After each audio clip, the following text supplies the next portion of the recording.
把乐高模型从中间切开会看到什么？这是一艘用35000块积木和8天时间拼出的乐高轮船，但实际上这艘船只有一半，就像被一道激光切开一样，船舱里的一切都能被直接看到。本期比赛就是要选手们10小时内做一个像这样的剖面模型，题材和模型大小不限。兄弟组要做一只特洛伊木龙，表面上看是一只巨龙在和村庄交战，在背后的剖面中才会看到龙肚子里藏着许多士兵。10小时，普通人只能照着说明书拼完一个乐高套装，这些职业玩家们也只敢做难度低一些的建筑或者物品。他们的生物剖面是头一个。Should we put the king on there with a missing arm?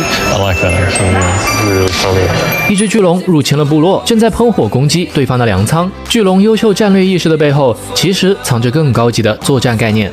人仔士兵们正在巨龙的肚子里操纵引擎室，他们烧锅炉给巨龙提供动力，并控制通到巨龙嘴里的喷火器。坐在剖面边缘的人仔手臂真的被切断了，只卸了一只人仔胳膊就做到了巧妙的点题。You like that? I'm okay with that. Brickman saying that he liked the dragon was a big moment of vindication for me. Yeah. I like the dragon. 姐妹组要做19世纪的豪华大酒店，虽然街景难度低，不会翻车，但缺少新意。The maids and the butlers, and then there's the guests. 既然是剖面，屋顶也理应剖开才对，但他们最后时间在做小场景，所以出现了这个实心屋顶的 bug。父子组本来的创意撞车了刚刚兄弟组的特洛伊木龙，但在看了一眼对方的进度后，决定另起炉灶，做一个剖面人头，5种颜色代表了5官，五官里的人仔分别负责处理不同的模块。因为是淘汰赛 ，Brickman 严肃而委婉地让他们换个创意。I can't build a head in 6 hours.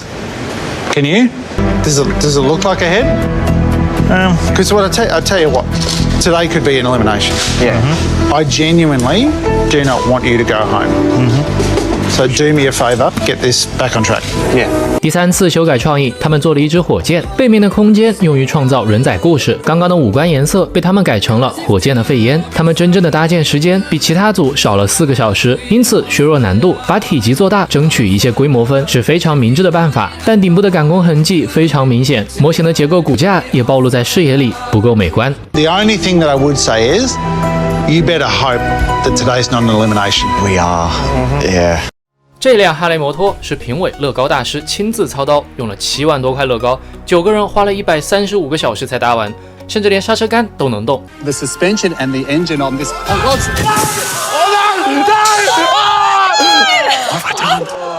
其实这辆哈雷里面藏满了零件。今天的搭建主题不限，但唯一能用的砖块就是地上的这些。5 minutes of frenzied Lego snatching. Time starts now. 一片混乱中，长发老哥的手速却遭到了金砖组的控诉。Hey, I was scooping up. Alex swooped my scoop. Okay. I was mid scoop, and he swooped like a seagull with a chip, and just with his bucket and just totally cleaned me out. I'm like, that's it. Now it's on.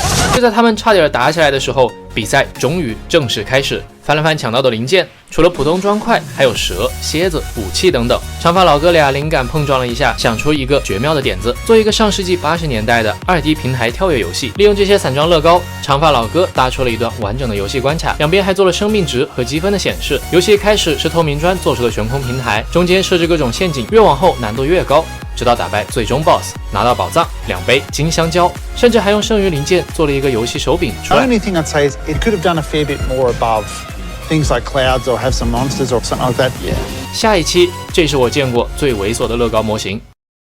在没有凳子的情况下，狂堆乐高最高能达到几米？规则规定只能用2×4、6×8这3种基础砖搭建。2小时后，塔最高的一组胜出。纯粹为了高度搭建，这不是有手就行。不说了，保姆来喂饭了。大郎，来。夫妻组先做出了大地基和宽底座，因为不允许用凳子，选手们都选择先搭出2座塔，一座粗一座细，然后将细的塔接上去。夫妻组这种错缝搭建的塔身虽然能让整体稳固，但是对于上面最细的塔就说不好了。你吼那么大声干什么嘛？还好剩下的部分依旧很高，主持人拿来节目自制的4米长的尺子量了一下。 3.5 from where I can see, which is easily the tallest in the room. 但时间还没结束，其他组都在疯狂堆砖，高度越来越离谱。基友组选择把砖块竖着搭，有点像世界第1高建筑的迪拜塔，但他们的塔是全场最细的。以我多年观看乐高大师的经验，这肯定是固定不住的。You have beaten the stick! 基友组不仅打破了刚才夫妻组的记录，甚至直接超过了尺子。发小组这边用了4根柱子，一个横穿的方法，虽然开头出了一点意外。Oh, let me measure that smile. That is a 10cm smile that someone else is missing. 比赛进入了倒计时，周围不断有倒塌的声音。最后的几秒钟，发小组的塔也成功稳住，直冲天花板，但和基友组的塔不相上下，还是需要尺子来决定冠军是谁。 You guys have also beaten the stick! 最后，发小组以将近5米的成绩拿到了冠军和下一场比赛的特权。下一期挑战地心引力，在一块悬空的砖块上搭建。 How are we gonna do this?